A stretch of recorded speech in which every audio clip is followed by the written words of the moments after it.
जुथाइ रायजोआव निसिक्रिपके आंनिबो चेनेला वेलकाम खालायलादु सो आं गोबां ग्राव थिया दादा दिनै आं निसिन सगाङा मासे नांबा ग्रावथाय मासे थिमा बावबा जे दुहा आसामहा 2024 and 25 नि बजेट सेशन सुलिदु वो बजेट सेशन आ जिनि डेभलपमेन्ट नि खेला ऑलराउंड आसाम हा डेभलपमेन्ट खेला है नादी दं नादी ग्री बखे दिनि एबो पार्लियामेन्ट हा केडेमाजिक मिनिस्टार अजंता नियोग खे पार्लियामेन्ट आखनारिबा सो ओदिबानि जिंख्रि बयबो ग्रावखे इबोखे खाना लायमान आंदु आंबो खाना नां ओदि निस्केबो आं खाना रिना इबो बजेट सेशना नादी नादी दं जिनि आसामनि बान्था इबो सबखे जिंख्रिब जां खाना लायनां निस्पो खाना लाय चलो माननीय अध्यक्ष महोदय बृहत अरण्य उपनिषदर এই জনকল্যাণ শান্তি মন্ত্ৰটি উপস্থাপন কৰি অসমৰ সমূহ জনগণৰ প্ৰতি শ্ৰদ্ধা আৰু প্ৰণিপাত জনাই মই পবিত্ৰ সদনত 2024-25 বৰ্ষৰ আয় ব্যয় সম্বলিত বাৰ্ষিক বিত্তীয় বিৱৰণ উত্থাপন কৰিবলৈ আগবাঢ়িছো। এই জনকল্যাণ মন্ত্ৰৰ মাজত নিহিত হৈ আছে আজি উত্থাপন কৰিবলগীয়া বাজেটখনৰ সামগ্ৰিক দৰ্শনৰ সমস্ত সাৰ। মাননীয় মুখ্যমন্ত্ৰী ডাক্তৰ হিমন্ত বিশ্ব শৰ্মা ডাঙৰীয়াৰ নেতৃত্বত মই উত্থাপন কৰা এখন চতুৰ্থ বাজেট সুশাসনৰ মহৎ উদ্দেশ্যক সাৰথি কৰি সবকা সাথ সবকা বিকাশ সবকা বিশ্বাস সবকা প্ৰয়াস নীতিৰে এখন সমৃদ্ধিশালী আত্মবিশ্বাসী আৰু আত্মনিৰ্ভৰশীল অসম গঢ়াৰ লক্ষ্য লৈ আমি আমাৰ যাত্ৰা আৰম্ভ কৰিছিলোঁ। মই পবিত্ৰ সদনক জনাবলৈ পাই অত্যন্ত আনন্দ আৰু গৌৰৱ অনুভৱ কৰিছোঁ যে বহুমাত্ৰিক দৰিদ্ৰতা সূচাংক মাল্টি ডাইমেনশ্যনেল পভাৰ্টি ইণ্ডেক্স সম্পৰ্কীয় নীতি আয়োগৰ প্ৰতিবেদন অনুসৰি যোৱা 9 বছৰত অসমত 80.36 লাখ জনসাধাৰণক দৰিদ্ৰতাৰ পৰা উত্তৰণ ঘটোৱা হৈছে। দৰিদ্ৰৰ সংখ্যাৰ হাৰ 2013-14 বৰ্ষৰ 36.97%ৰ পৰা 2022-23 বৰ্ষৰ 14.47%লৈ ব্যাপক হাৰত হ্ৰাস পাইছে।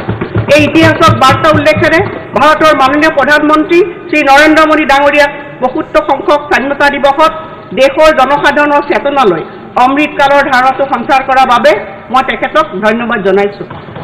অমৃতকাল হৈছে মোদী ডাঙৰীয়াৰ নতুন ভাৰত গঢ়াৰ এক সপোন। মাননীয় প্ৰধানমন্ত্ৰী ডাঙৰীয়াই দেশৰ 75 সংখ্যক স্বাধীনতা দিৱসৰ পৰা স্বাধীনতাৰ শতবৰ্ষ পৰ্যন্ত 25 বছৰীয়া কালছোৱাক স্বাধীনতাৰ অমৃতকাল হিচাপে নামাঙ্কিত কৰিছে। এই অমৃতকাল হৈছে 2047 বৰ্ষত ভাৰতবৰ্ষক এখন বিকশিত আৰু সমৃদ্ধ ৰাষ্ট্ৰত পৰিণত কৰাৰ প্ৰস্তুতিকাল। এই অমৃত স্বপ্ন হৈছে আগন্তুক 25 বছৰত দেশৰ দ্ৰুত উন্নয়ন উন্নত জীৱন যাপন প্ৰযুক্তিগত আৰু আন্তঃগাঁথনিগত ভেটিৰ সবলীকৰণ আৰু ভাৰতীয় অৰ্থনীতিৰ প্ৰতি সমগ্ৰ বিশ্বৰ আস্থা পুনৰ প্ৰতিষ্ঠা কৰাৰ জৰিয়তে ভাৰতীয় অৰ্থনীতিৰ সকলো খণ্ডৰ পুনৰ উজ্জীৱিতকৰণ এখন সমৃদ্ধিশালী অসম গঢ়াৰ প্ৰতি দেখুওৱা অফুৰন্ত সহযোগিতাৰ বাবে মই মাননীয় প্ৰধানমন্ত্ৰী শ্ৰী নৰেন্দ্ৰ মোদী ডাঙৰীয়ালৈ আন্তৰিক কৃতজ্ঞতা জ্ঞাপন কৰিছোঁ। এক শান্তিপূৰ্ণ পৰিৱেশ আৰু শক্তিশালী অৰ্থনৈতিক ভেটিয়ে এখন ৰাজ্যক বিকাশৰ দিশে আগুৱাই লৈ যোৱাৰ ক্ষেত্ৰত অনুঘাতকৰ ভূমিকা পালন কৰে।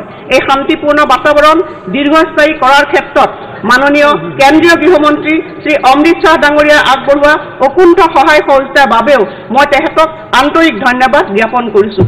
আমাৰ ৰাজ্যখনক অৰ্থনৈতিকভাৱে আগুৱাই নিয়াৰ ক্ষেত্ৰত আগবঢ়োৱা নিৰন্তৰ সহায় সহযোগিতাৰ বাবে মই কেন্দ্ৰীয় বিত্তমন্ত্ৰী শ্ৰীমতী নিৰ্মলা সীতাৰামন ডাঙৰীয়ানীৰো আন্তৰিক শলাগ লৈছোঁ। মাননীয় মুখ্যমন্ত্ৰী ডাক্তৰ হিমন্ত বিশ্ব শৰ্মা ডাঙৰীয়াৰ নেতৃত্বত আমাৰ চৰকাৰে ৰাজ্যখনৰ সৰ্বাংগীন বিকাশৰ বাবে শক্তিশালী পদক্ষেপ লৈছে। ইয়াৰ বাবে অসমবাসীৰ সাংস্কৃতিক ৰাজনৈতিক সামাজিক সুৰক্ষা নিশ্চিত কৰাৰ লগে লগে বিভিন্ন উন্নয়নমূলক কাৰ্যসূচী কল্যাণকামী পদক্ষেপ আৰু বিশেষভাৱে অপৰাধ নিয়ন্ত্ৰণৰ ক্ষেত্ৰত আমাৰ চৰকাৰে কঠোৰ পদক্ষেপ গ্ৰহণ কৰিছে। দেশৰ প্ৰথম 5খন ৰাজ্যৰ ভিতৰত অসমৰ স্থান নিশ্চিত কৰাৰ লক্ষ্য বুকুত বান্ধি মুখ্যমন্ত্ৰী ডাঙৰীয়াই ঘোষণা কৰিছে যে অসমৰ প্ৰতিগৰাকী নাগৰিকৰ উত্তৰণ নোহোৱালৈকে আমি আমাৰ এই বিকাশৰ যাত্ৰা অব্যাহত ৰাখিম।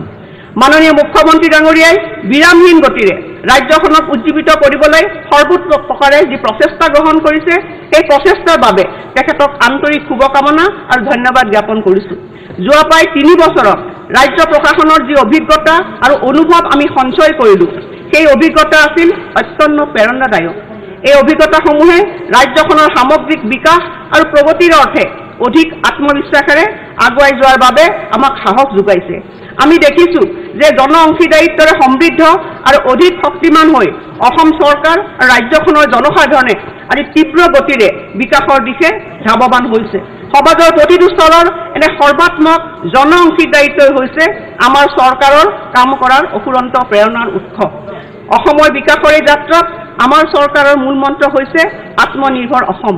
বিগত সময়ত বিভিন্ন সফলতা আৰু প্ৰাপ্তিৰ আধাৰত আমি এখন আত্মনিৰ্ভৰ অসমৰ বুনিয়াদ গঢ়াৰ প্ৰেৰণা লাভ কৰিছোঁ। এনে এক প্ৰেৰণাৰ দলিল হৈছে আজি মই উত্থাপন কৰা এই বাজেটখন। এই বাজেটত আপোনালোকে এখন আত্মবিশ্বাসী আৰু আত্মনিৰ্ভৰ অসমৰ প্ৰত্যাখ্যা দেখা পাব আৰু এই প্ৰতিচ্ছবি আৰু প্ৰত্যাখ্যা লৈ মই বাজেটখনৰ গভীৰলৈ প্ৰৱেশ কৰিব বিচাৰিছোঁ। ৰাইজৰ আস্থা 3 বছৰ। মাননীয় অধ্যক্ষ মহোদয়, অসমৰ বিকাশ আৰু প্ৰগতিৰ সকলো গুৰুত্বপূৰ্ণ দিশতে বিগত 3 বছৰৰ সময়ছোৱাত ৰাজ্যখনত উল্লেখযোগ্য অগ্ৰগতি পৰিলক্ষিত হৈছে। শান্তি, উদ্ভাৱনীমূলক শাসন ব্যৱস্থা, মূল আন্তঃনিগত উন্নয়ন, সামাজিক আন্তঃগাঁথনি তথা সবলীকৰণ আৰু সাংস্কৃতিক নৱজাগৰণৰ ক্ষেত্ৰত ৰাজ্যখনে নতুন মাত্ৰা লাভ কৰিছে। এই ক্ষেত্ৰত যোৱা 5 ফেব্ৰুৱাৰী 2024 তাৰিখে অসমৰ মাননীয় ৰাজ্যপাল মহোদয়ে এই পবিত্ৰ সদনত প্ৰদান কৰা ভাষণত আমাৰ চৰকাৰৰ গুৰুত্বপূৰ্ণ উন্নয়নমূলক আঁচনিসমূহৰ সফলতা আৰু অগ্ৰগতি সম্পৰ্কে উল্লেখ কৰিছে।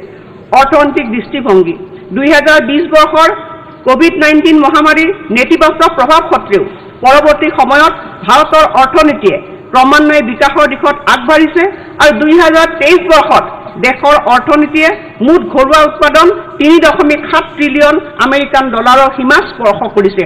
আমি গৌৰৱ অনুভৱ কৰিছোঁ যে ভাৰতবৰ্ষ এতিয়া বিশ্বৰ 5ম বৃহত্তম অৰ্থনীতিৰ দেশ হিচাপে পৰিগণিত হৈছে। বৰ্তমানৰ বিকাশৰ হাৰেৰে দেশৰ অৰ্থনীতিয়ে 2027 চনৰ ভিতৰত 5 ট্ৰিলিয়ন আমেৰিকান ডলাৰৰ সীমা স্পৰ্শ কৰিব বুলি আশা কৰা হৈছে। বিশ্বৰ 5খন বৃহত্তম অৰ্থনীতি দেশৰ ভিতৰত ভাৰতে চলিত মূল্যত মুঠ ঘৰুৱা উৎপাদনৰ ক্ষেত্ৰত সৰ্বোচ্চ প্ৰক্ষেপিত বৃদ্ধিৰ হাৰ বহন কৰিছে। অৱশ্যে ৱৰ্ল্ড ইকনমিক আউটলুক অক্টোবৰ 2023 অনুসৰি গোলকীয় বিকাশৰ হাৰ 2023 বৰ্ষৰ 3% পৰা 2024 বৰ্ষত 2.9%লৈ নিম্নগামী হোৱাৰ সম্ভাৱনা আছে। প্ৰক্ষেপিত প্ৰাক্কলন অনুসৰি 2024-25 বৰ্ষত ৰাজ্যৰ মুঠ ঘৰুৱা উৎপাদন চলিত মূল্যত 6.43 লাখ কোটি টকা হ'ব বুলি আশা কৰা হৈছে আৰু ই হৈছে 2016-17 বৰ্ষৰ মুঠ ৰাজ্যিক ঘৰুৱা উৎপাদন 2.54 লাখ কোটি টকাৰ তুলনাত 150%তকৈ অধিক বৃদ্ধি। আগতীয়া প্ৰাক্কলন অনুসৰি অসমৰ মুঠ ৰাজ্যিক ঘৰুৱা উৎপাদন চলিত বৰ্ষত 2022-23 বৰ্ষৰ 4.93 লাখ কোটি টকাৰ বিপৰীতে 15.6% বিকাশৰ হাৰে 2023-24 বৰ্ষত 5.70 লাখ কোটি টকা হোৱাৰ সম্ভাৱনা আছে। অসমৰ প্ৰকৃত মুঠ ৰাজ্যিক ঘৰুৱা উৎপাদনৰ স্থিৰ মূল্যত 2022-23 বৰ্ষৰ 3.01 লাখ কোটি টকাৰ বিপৰীতে 5.9% বিকাশৰ হাৰেৰে 2023-24 বৰ্ষত 3.19 লাখ কোটি টকা হোৱাৰ সম্ভাৱনা আছে। অধ্যক্ষ মহোদয়, এইটো আমাৰ বাবে অতি উৎসাহজনক কথা যে অসমে ৰাষ্ট্ৰীয় বিকাশতকৈ দ্ৰুতভাৱে বিকাশ লাভ কৰি আহিছে। অসমৰ অৰ্থনৈতিক বিকাশৰ হাৰ ৰাষ্ট্ৰীয় পৰ্যায়ৰ 16.1%ৰ তুলনাত 2022-23 বৰ্ষত 19.9% হ'ব বুলি অনুমান কৰা হৈছে। লগতে মই এই পবিত্ৰ সদনত জনাবলৈ পাই সুখী হৈছোঁ যে ৰাষ্ট্ৰীয় অৰ্থনীতিলৈ ৰাজ্যখনৰ অৰ্থনীতিৰ বৰঙণিৰ পৰিমাণো বৃদ্ধি পাই আহিছে। অসমৰ মুঠ ৰাজ্যিক ঘৰুৱা উৎপাদনৰ বৰঙণি চলিত মূল্যত 2016-17 বিত্তীয় বৰ্ষৰ 1.65%ৰ পৰা 2022-23 বিত্তীয় বৰ্ষত 1.81%লৈ বৃদ্ধি পাইছে। উল্লেখিত সময়ছোৱাত স্থিৰ মূল্য 2011-12 ৰাষ্ট্ৰীয় মুঠ ঘৰুৱা উৎপাদনলৈ মুঠ ৰাজ্যিক ঘৰুৱা উৎপাদনৰ বৰঙণি 1.64%ৰ পৰা 1.87%লৈ বৃদ্ধি পাইছে। একেদৰে ৰাজ্যখনে ইয়াৰ জনমূৰি আয়ৰ ক্ষেত্ৰত দ্ৰুততাৰে বিকাশ লাভ কৰি আহিছে আৰু ই 2023-24 বৰ্ষত বিগত 7 বছৰৰ ভিতৰত প্ৰায় দুগুণতকৈও অধিক হৈছে। ৰাজ্যখনৰ জনমূৰি আয় চলিত মূল্যত 2016-17 বৰ্ষৰ 66,330 টকাৰ তুলনাত 2022-23 বিত্তীয় বৰ্ষত 1,20,336 টকা হৈছে আৰু 2023-24 বৰ্ষত ৰাজ্যখনৰ জনমূৰি আয় 1,35,787 টকা হ'ব বুলি অনুমান কৰা হৈছে। মুঠ ৰাজ্যিক ঘৰুৱা উৎপাদনৰ প্ৰাক্কলন আৰু জনমূৰি আয়ৰ সংক্ষিপ্ত বিৱৰণ মই ইয়াত দাখিল কৰিছোঁ। বিত্তীয় সামৰ্থ্য বৃদ্ধি। মাননীয় অধ্যক্ষ মহোদয়, ৰাজ্যখনৰ বাজেট বৈ 2015-16 বিত্তীয় বৰ্ষত 41,931 কোটি টকাৰ বিপৰীতে 2022-23 বিত্তীয় বৰ্ষত 1,27,283 কোটি টকালৈ বৃদ্ধি পাইছে। লক্ষণীয়ভাৱে ৰাজ্যখনৰ মূলধনী বৈ 2015-16 বিত্তীয় বৰ্ষৰ পৰা 2,991 কোটি টকাৰ পৰা 2022-23 বিত্তীয় বৰ্ষত 16,338 কোটি টকালৈ বৃদ্ধি পাইছে। অসমে নিৰ্দিষ্ট মূলধনী প্ৰকল্পসমূহৰ বাবে গ্ৰাম্য অৰ্থনীতি উন্নয়ন পুঁজি আৰু বহিঃসাহায্যপ্ৰাপ্ত প্ৰকল্পসমূহৰ পুঁজি সফলতাৰে সদ্ব্যৱহাৰ কৰিছে। বিগত 5 বছৰত গ্ৰাম্য অৰ্থনীতি উন্নয়ন পুঁজি আৰু বহিঃসাহায্যপ্ৰাপ্ত প্ৰকল্প EAPৰ অধীনত মূলধনী ব্যয়ৰ বাবে আহৰণ কৰা পুঁজিৰ ক্ষেত্ৰত যথাক্ৰমে 177% আৰু 437% বৃদ্ধি পৰিলক্ষিত হৈছে। গ্ৰাফৰ সহায়ত এই কথাখিনি তলত দেখুওৱা হৈছে। বৰ্তমান ৰাজ্যখনত 37,700 কোটি টকাৰ প্ৰকল্প ব্যয় সাপেক্ষে 18টা প্ৰকল্পৰ কাম চলি আছে আৰু 20,364 কোটি টকা প্ৰকল্প ব্যয় সাপেক্ষে 8টা বহিঃসাহায্যপ্ৰাপ্ত প্ৰকল্পৰ কাম হাতত লোৱা হৈছে। 58,034 কোটি টকা ব্যয় সাপেক্ষে প্ৰকল্পসমূহৰ সৈতে বহিঃসাহায্যপ্ৰাপ্ত প্ৰকল্পসমূহৰ দ্বাৰা লাভান্বিত হোৱা ৰাজ্যসমূহৰ ভিতৰত অসম এক অন্যতম ৰাজ্য। এই প্ৰকল্পসমূহৰ তালিকাখন পৰিশিষ্ট ক আৰু খত আছে। আমাৰ সামৰ্থ্য বৃদ্ধি আৰু বিভিন্ন পৰ্যায়ত সুসমন্বয় সাধনৰ বাবে বিগত 4 বছৰত মূলধনী বিনিয়োগ আঁচনিৰ বাবে ৰাজ্যসমূহলৈ আগবঢ়োৱা বিশেষ সাহায্য আৰু ভাৰত চৰকাৰৰ পৰা লাভ কৰা 50 বছৰৰ সুদবিহীন ঋণৰ দ্বাৰা অসম চৰকাৰ যথেষ্ট উপকৃত হৈছে। বিগত 4 বছৰত এই আঁচনিৰ অধীনত অসমলৈ মুকলি কৰি দিয়া পুঁজিৰ পৰিমাণ 10 গুণতকৈ অধিক বৃদ্ধি হৈছে।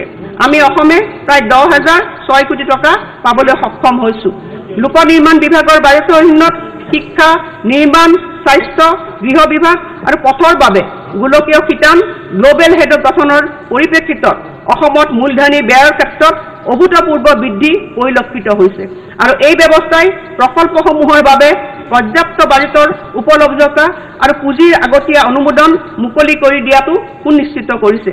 ইয়াৰ সৈতে নতুন বিত্তীয় গাঁথনি আৰু ৰাজ্যৰ স্ব-অগ্ৰাধিকাৰপ্ৰাপ্ত উন্নয়নমূলক আঁচনি SOPD সমূহৰ বাবে সন্মতি প্ৰদান কৰিবলৈ অতিৰিক্ত মুখ্য সচিব পৰ্যায়ৰ বিষয়াধীনত সমিতি গঠন, প্ৰশাসনীয় বিভাগ আৰু সঞ্চালকালয়সমূহলৈ অধিক বিত্তীয় ক্ষমতা প্ৰদানে বাজেটত ধাৰ্য কৰা সামগ্ৰিক ধন ব্যৱহাৰৰ ক্ষেত্ৰত বৃহৎ অৰিহণা যোগাইছে।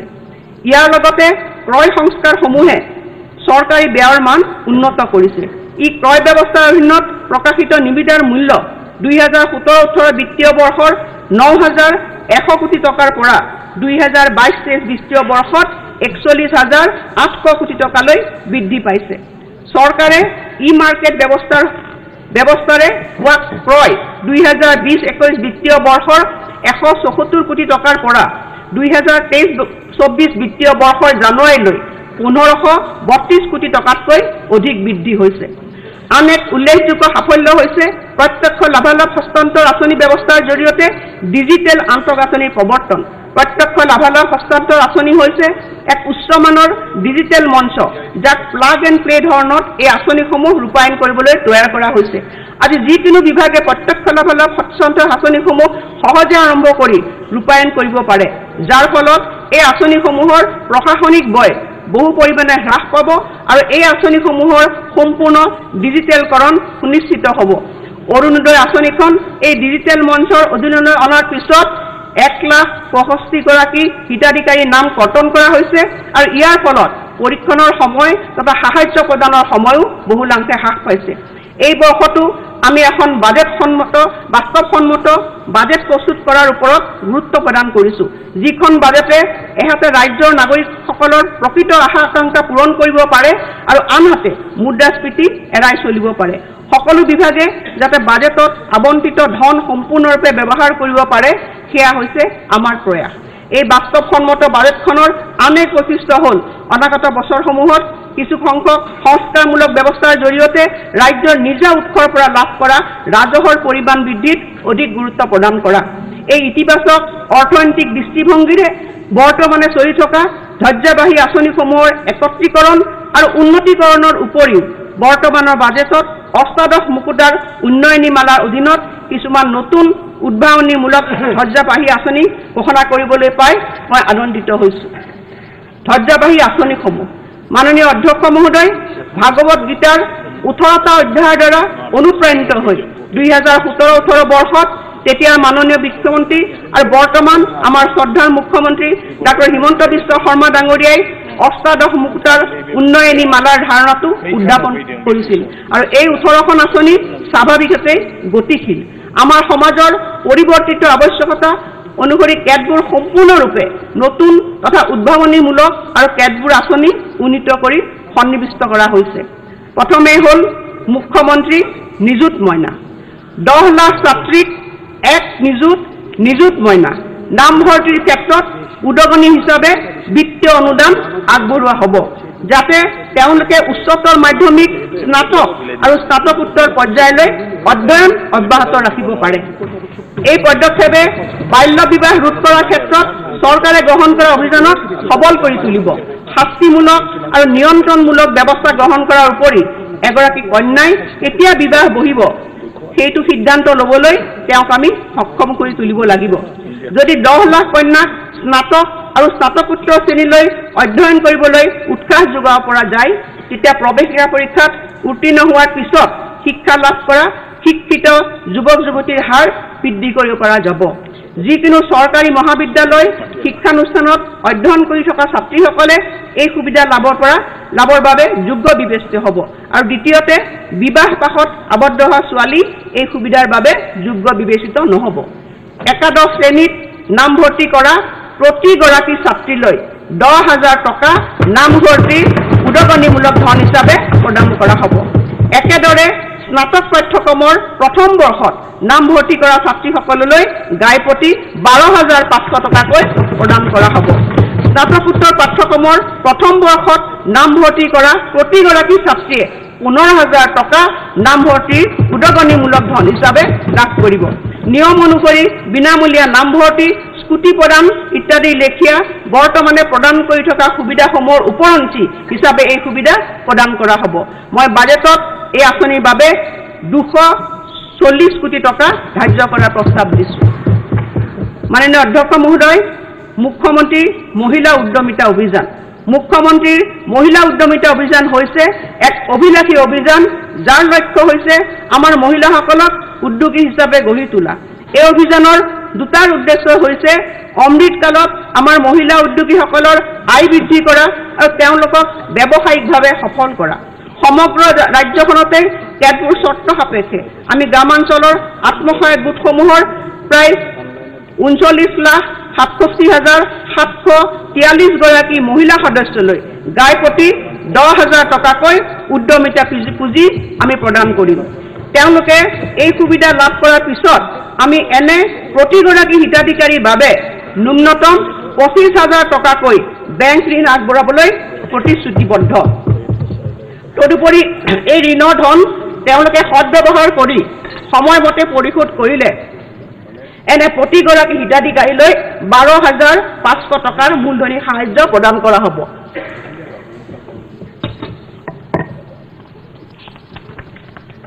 এইদৰে প্ৰতিগৰাকী হিতাধিকাৰীয়ে অনুদান ৰাজ সাহায্য আৰু ঋণ হিচাপে ন্যূনতম 47,500 টকা লাভ কৰিব আত্মসহায়ক গোটৰ সদস্যসকললৈ আবেদন প্ৰপত্ৰ বিতৰণৰ কাম ইতিমধ্যে আৰম্ভ হৈছে মই এই কথা জনাবলৈ পাই সুখী হৈছো যে আমি নগৰ অঞ্চলতো মুখ্যমন্ত্ৰী মহিলা উদ্যমিতা অভিযান নগৰীয়া নামেৰে এই আঁচনিখন ৰূপায়ণ কৰিব বিচাৰিছো আৰু এই আঁচনিখনে আত্মসহায়ক গোটৰ প্ৰায় 2,50,000 সদস্যক সামৰি ল'ব মই এই আঁচনিৰ সফল ৰূপায়ণৰ বাবেও পৰ্যাপ্ত পুঁজি আবণ্টনৰ প্ৰস্তাৱ দিছো অধ্যক্ষ মহোদয় ইয়াৰ পিছত আহিছো অৰুণোদয় 2.0 পৰিসৰ বৃদ্ধিৰে অধিক জনসাধাৰণক সামৰি লোৱা বিগত বৰ্ষৰ সংকল্পৰ লগত সংগতি ৰাখি সমগ্ৰ ৰাজ্যজুৰি অৰুণোদয় 2.0 আৰম্ভ কৰা হৈছিল আৰু এই আঁচনিৰ অধীনত ৰাজ্যখনৰ অন্তোদয় মহিলাসকলৰ উপৰিও তৃতীয় লিংগৰ ব্যক্তি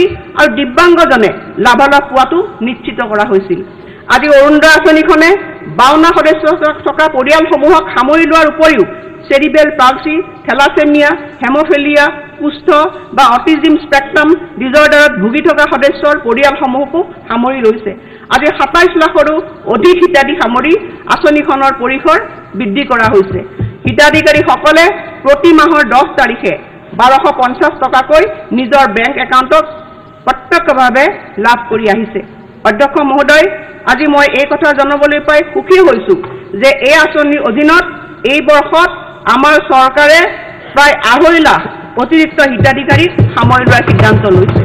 ইয়াৰ ফলত ৰাজ্যখনত সৰ্বাধিক 30 লাখৰো অধিক পৰিয়াল অৰুণোদয় আঁচনিৰ জৰিয়তে লাভান্বিত হ'ব। চৰাইদেউ আৰু বিশ্বনাথ জিলাত পাইলট ভিত্তিক অৰুণোদয়ৰ সৈতে ৰেচন কাৰ্ড সংলগ্নকৰণৰ দ্বাৰা ৰাষ্ট্ৰীয় খাদ্য সুৰক্ষা আইনৰ সকলো হিতাধিকাৰী পৰিয়ালে অৰুণোদয় আঁচনিৰ আওতালৈ অনাৰ দিশত প্ৰয়াস চলাম। অভাৱগ্ৰস্তসকলৰ জীৱন যাত্ৰা অধিক সুচল কৰাৰ বাবে চৰকাৰে প্ৰধানমন্ত্ৰী জীৱন জ্যোতি বীমা যোজনা আৰু প্ৰধানমন্ত্ৰী সুৰক্ষা বীমা যোজনাৰ অধীনত অৰুণোদয় হিতাধিকাৰীসকলক বীমা প্ৰদানৰ বিষয়েও বিবেচনা কৰিব।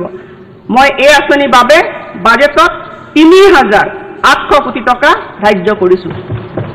অসম মাইক্ৰ' ফাইনেন্স উদগনি আৰু সকাহ আঁচনি 3য় বৰ্গ।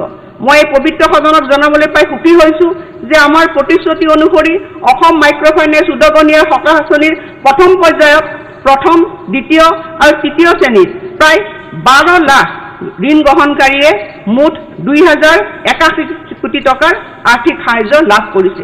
2021-22 বৰ্ষত প্ৰথম শ্ৰেণীৰ প্ৰায় 8,19,013 গৰাকীয়ে প্ৰায় 1,493 কোটি টকা, 22-23 বৰ্ষত 107 কোটি টকা, 22-23 বৰ্ষৰ দ্বিতীয় পৰ্যায়ত 97,938 গৰাকীয়ে 190 টকা আৰু 190 কোটি টকা আৰু 23-24 বৰ্ষৰ তৃতীয় পৰ্যায়তো 2,22,949 গৰাকীয়ে প্ৰায় 291 কোটি টকা লাভ কৰিবলৈ সক্ষম হৈছে। মই এই বছৰৰ বাজেটত আমি এই আঁচনিৰ অধীনত তৃতীয় শ্ৰেণীৰ ঋণ গ্ৰহণকাৰী দুখীয়া মহিলাসকলক সাহায্য প্ৰদান কৰিম।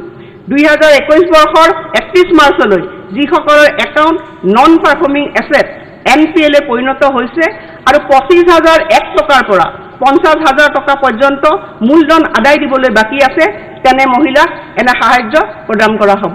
আৰু এই আঁচনিৰ বাবে 2024-25 বিত্তীয় বৰ্ষত মই 550 কোটি টকাৰ আবণ্টনৰ প্ৰস্তাৱ ৰাখিছোঁ। মুখ্যমন্ত্ৰীৰ আত্মনিৰ্ভৰ অসম অভিযান।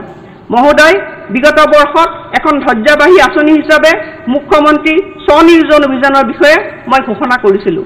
আঁচনিখনে ব্যাপক সঁহাৰি লাভ কৰিছে আৰু প্ৰায় 1,04,000 গৰাকী যুৱক যুৱতীয়ে বিস্তৃত প্ৰকল্প প্ৰতিবেদনসহ আবেদন কৰিছে আৰু চলিত ফেব্ৰুৱাৰী মাহতে বাছনি প্ৰক্ৰিয়া আৰম্ভ হ'ব।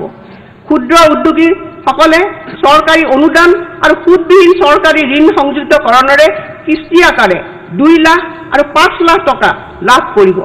সুদবিহীন চৰকাৰী ঋণ 5 বছৰ পিছত অৰ্থাৎ 61তম মাহৰ পৰা 60টা সমান কিস্তিত পৰিশোধ কৰিব। বাণিজ্য, নিৰ্মাণ সেৱা, খাদ্য সংসাধন, হস্ততাঁত, হস্তশিল্প, কৃষি, পশুপালন, মীন আৰু দুগ্ধ ইত্যাদি লেখীয়া বিভিন্ন খণ্ডৰ প্ৰশিক্ষণ আৰু পৰামৰ্শ প্ৰদান কৰা হ'ব। মুখ্যমন্ত্ৰীৰ সমগ্ৰ গ্ৰাম্য উন্নয়ন যোজনাৰ অধীনত ইয়াৰ বাবদ মই 1,010 কোটি টকা ব্যয় কৰাৰ কাৰণে প্ৰস্তাৱ ৰাখিছোঁ। 1 লাখ প্লাছ নিযুক্তি। অধ্যক্ষ মহোদয়, আমাৰ যুৱক যুৱতীসকলক 1 লাখ চৰকাৰী চাকৰি প্ৰদান কৰিম বুলি আমাৰ চৰকাৰে দৃঢ়তাৰে ঘোষণা কৰিছিল। আজি গৌৰৱেৰে জনাওঁ যে 2024 বৰ্ষৰ জানুৱাৰী মাহলৈ আমি 94,506 গৰাকী চাকৰি প্ৰত্যাশীক সফলতাৰে নিযুক্তি দিছোঁ।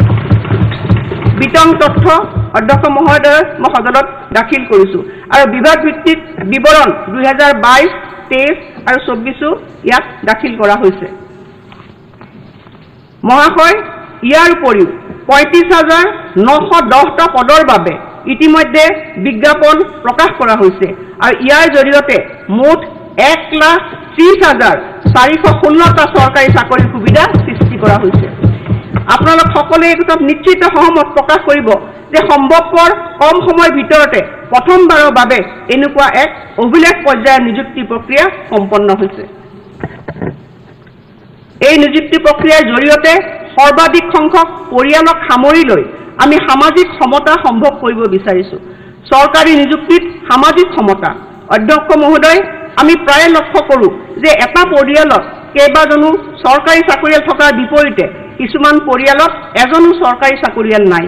যিমান সম্ভৱ অধিক পৰিয়ালত চৰকাৰী চাকৰিৰ উপস্থিতি নিশ্চিত কৰাৰ জৰিয়তে চৰকাৰী নিযুক্তিত সামাজিক সমতাৰ বাতাবৰণ সৃষ্টি কৰা হ'ব আৰু এনে দৃষ্টিকোণ আগত ৰাখি মই ঘোষণা কৰিবলৈ পাই আনন্দিত হৈছোঁ যে এই নিযুক্তি প্ৰক্ৰিয়া অব্যাহত ৰখাৰ সময়ত আমাৰ চৰকাৰে সামাজিক সমতা প্ৰতিষ্ঠাৰ ওপৰত গুৰুত্ব আৰোপ কৰিব আৰু সেয়েহে আমি যিসমূহ পৰিয়ালত চৰকাৰী বা ৰাজহুৱা খণ্ডত এজনো চাকৰিয়াল নাই তেওঁলোকক সুবিধা দিয়াৰ অৰ্থে সিদ্ধান্ত লৈছোঁ যে তেনে প্ৰাৰ্থীয়ে মুঠ প্ৰাপ্ত নম্বৰৰ সৈতে 5% অতিৰিক্ত নম্বৰ লাভ কৰিব তৃতীয় আৰু চতুৰ্থ বৰ্গৰ সকলো পদৰ নিয়োগ প্ৰক্ৰিয়াত প্ৰাৰ্থী বাছনিৰ গুণগত মানৰ সৈতে আপোচ নকৰাকৈ এই ব্যৱস্থা কাৰ্যকৰী হ'ব এই উদ্দেশ্যে আমি চলিত বছৰতে এখন নতুন বিধেয়ক উত্থাপন কৰিম অধ্যক্ষ মহোদয় এতিয়া 7 নম্বৰলৈ আহিছোঁ অধ্যক্ষ মহোদয় অমৃতকালৰ বাবে প্ৰকল্প অধ্যক্ষ মহোদয় এই বৰ্ষত অমৃতকালৰ প্ৰত্যাশা পূৰণৰ অৰ্থে আমি ভৱিষ্যত প্ৰজন্মৰ বাবে অমৃতকালৰ অমৃত পিঢ়ি প্ৰকল্প হাতত লৈছোঁ এই তালিকাখন তলত উল্লেখ কৰা হৈছে প্ৰথমতে আছে অধ্যক্ষ মহোদয় মা কামাখ্যা দিব্যলোক পৰিযোজনা আৰু এই আঁচনিৰ প্ৰাকলিত ব্যয় হ'ব 498 কোটি টকা গুৱাহাটী চিকিৎসা মহাবিদ্যালয় হাস্পতালৰ আন্তঃগাঁথনি উন্নয়ন আৰু ইয়াৰ বাবে 3250 কোটি টকা ধাৰ্য কৰা হৈছে নেহৰু ষ্টেডিয়ামক বিশ্বমানৰ ক্ৰীড়াংগন হিচাপে নৱীকৰণ আৰু ইয়াৰ বাবে 832 কোটি টকা ধাৰ্য হৈছে অসম ৰাজ্যিক চিৰিয়াখানা গুৱাহাটীৰ আধুনিকৰণ ইয়াৰ বাবে 311 কোটি টকা কনকলতা বৰুৱা বিশ্ববিদ্যালয় গহপুৰ ইয়াৰ বাবে 554 কোটি টকা ধাৰ্য কৰা হৈছে উত্তৰ গুৱাহাটীৰ ৰংমহলত গুৱাহাটী উচ্চ ন্যায়ালয়ৰ আধুনিক চৌহদ আৰু ইয়াৰ মাটি অধিগ্ৰহণ আৰু অধিগ্ৰহণ কৰা প্ৰকল্প ব্যয় সৰ্বমুঠ 110 কোটি আৰু 300 কোটি টকা অধ্যক্ষ মহোদয় কাজিৰঙাৰ প্ৰাকৃতিক ইতিহাস সংগ্ৰহালয় ইয়াৰ বাবে 886 কোটি টকা প্ৰকল্প ব্যয় হ'ব দীপৰ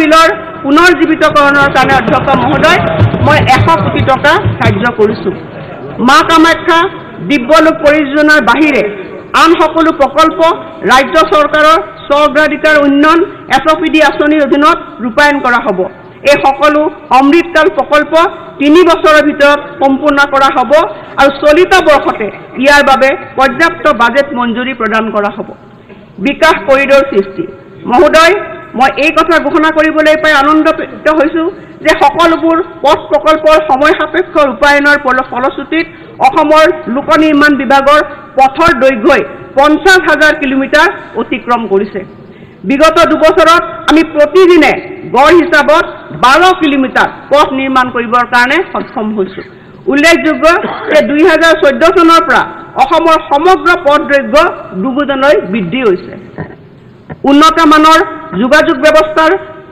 এই ধাৰা অব্যাহত ৰাখি আমাৰ চৰকাৰে নিম্নোক্ত পথ নিৰ্মাণৰ আঁচনিসমূহ গ্ৰহণ কৰিছে মুখ্যমন্ত্ৰীৰ পকীপথ নিৰ্মাণ আঁচনি 2022-23 বৰ্ষত আমি 2995 কিলোমিটাৰ পথৰ বাবে 2330 কোটি টকাৰ পুঁজিত অনুমোদন জনাইছিলোঁ আৰু অতিৰিক্তভাৱে 2023-24 বিত্তীয় বৰ্ষত আমি 1480 কোটি টকাৰ বাজেটেৰে আন 1801 কিলোমিটাৰ পথ নিৰ্মাণত মঞ্জুৰি প্ৰদান কৰিছোঁ আৰু কাম আৱৰ্তনৰ পৰ্যায়ত আছে মুখ্যমন্ত্ৰীৰ উন্নত পকীপথ নিৰ্মাণ আঁচনি এই আঁচনিৰ অধীনত আমি 22-23 বৰ্ষত 1363 কোটি টকা বাজেটেৰে 1202 কিলোমিটাৰ পথ নিৰ্মাণত অনুমোদন জনাইছিলোঁ আৰু অতিৰিক্তভাৱে 23-24 বৰ্ষত 1550 কোটি টকা বাজেট আবণ্টনেৰে আমি 1137 কিলোমিটাৰ পথ উন্নয়নৰ কাম আৰম্ভ কৰিছোঁ আৰু এইসমূহৰ কাম আবণ্টনৰ পৰ্যায়ত আছে মুখ্যমন্ত্ৰীৰ মথাউৰি পকীকৰণ আঁচনি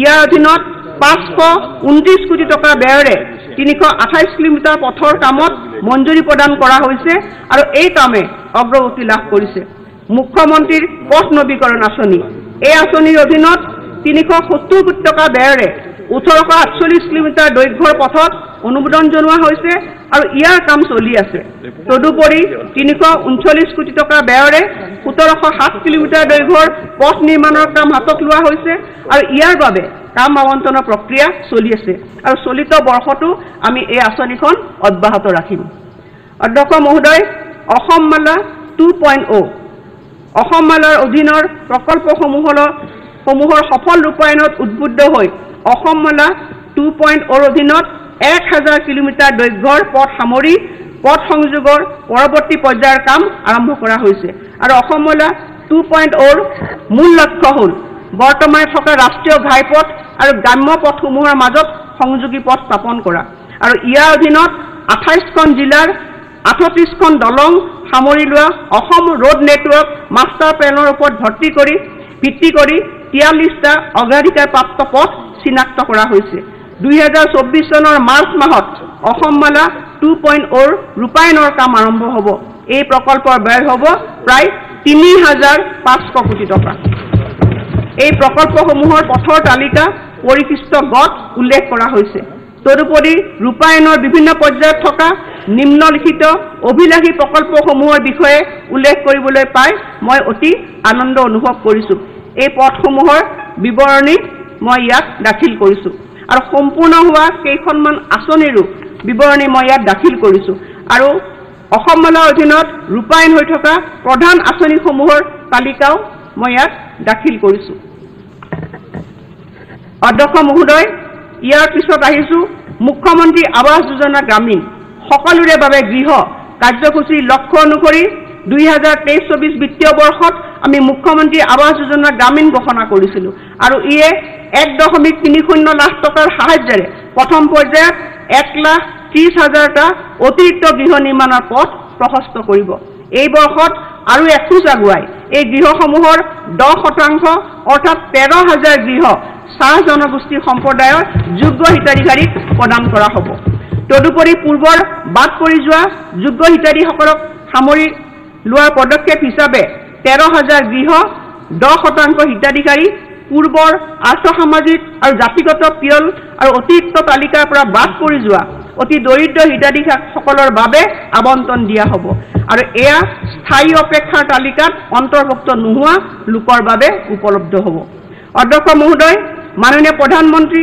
নৰেন্দ্ৰ মোদী ডাঙৰীয়াৰ পদক্ষেপ অনুসৰি 2024-25 বৰ্ষৰ অন্তৰ্বৰ্তীকালীন বাজেটত প্ৰধানমন্ত্ৰী আৱাস যোজনা গ্ৰামীণৰ অধীনত আগন্তুক 5 বছৰত 2 কোটিটা অতিৰিক্ত গৃহ নিৰ্মাণৰ ঘোষণা কৰা হৈছে এই পদক্ষেপে অসমৰ দৰিদ্ৰ পৰিয়ালসমূহকো বিশেষভাৱে উপকৃত কৰিব আৰু মই মুখ্যমন্ত্ৰী আৱাস যোজনা এই আঁচনিখনৰ বাবে এই বিত্তীয় বৰ্ষত 600 কোটি টকা আবণ্টনৰ প্ৰস্তাৱ ৰাখিছো তদুপৰি আমাৰ চৰকাৰে অভিলাষী চৰকাৰী আৱাস প্ৰকল্পও হাতত লৈছে আৰক্ষীৰ বাবে গৃহ মহোদয় আৰক্ষী কৰ্মচাৰী আৰু তেওঁলোকৰ পৰিয়ালৰ বসবাসৰ সুব্যৱস্থাৰ বাবে আমাৰ চৰকাৰে অনাগত 5 বছৰত 1000 বৰ্গফুটৰ 2টা শোৱনি কোঠাযুক্ত 10,000 নতুন গৃহ নিৰ্মাণৰ পৰিকল্পনা হাতত লৈছে সমগ্ৰ অসমত সিঁচৰিত হৈ থকা অসম আৰক্ষী বেটেলিয়নসমূহৰ লগতে লাচিত বৰফুকন আৰক্ষী একাডেমীত এই গৃহসমূহ নিৰ্মাণ কৰা হ'ব 2024-25 বিত্তীয় বৰ্ষত আমি 2000টা গৃহ নিৰ্মাণৰ কাম সম্পূৰ্ণ কৰিম